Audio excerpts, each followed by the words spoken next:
Hey, good morning, family. Good morning, friends. I have a word today. Oh my God, right?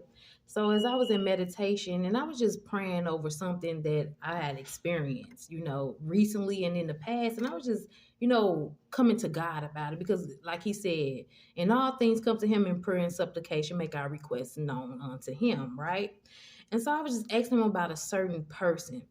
And God said, just because someone is in church, or He said, I'm going to go even a little further, or just because they say my name does not mean that they know me. He said they are causing discord, division, and competition amongst the brethren, only because they are mad at God for one reason or another. And so then he gave me an example, right, of how someone don't know the cost of the oil in your alabaster box.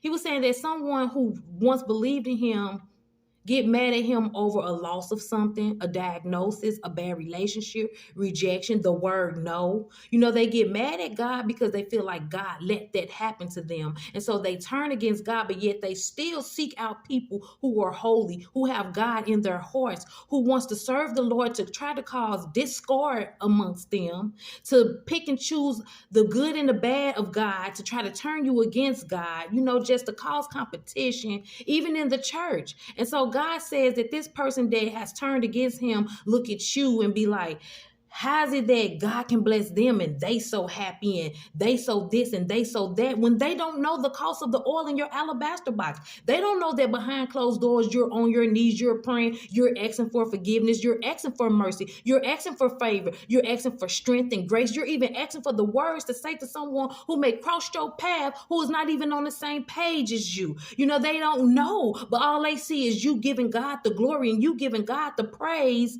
but yet they feel like God caused them loss and caused them depression. So they turn against God and they want to always come up against the people of God to cause discord. Sounds like a narcissist, huh?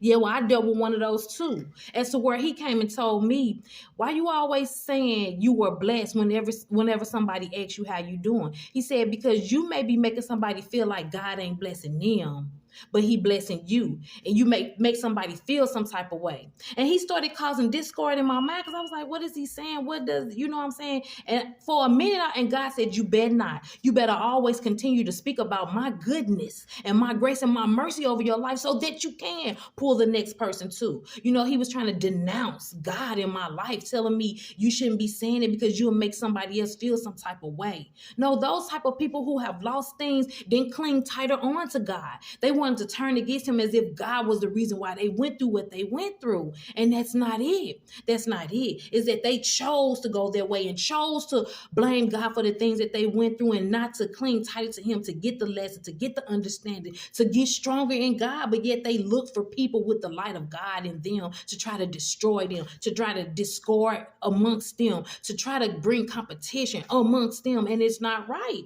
And so God led me to, I'm in Romans 16:17 through 18. This is the Message Bible. And it says, one final word of counsel. Friends, keep a sharp eye out for those who take bits and pieces of the teaching that you learn and then use them to make trouble. Give these people a wide berth. They have no intention of living for our Master Christ. They're only in this for what they can get out of it and aren't above using pious sweet talk to dupe unsuspected innocents, meaning using those sweet words to get to naive people. Sounds like a narcissist again, right?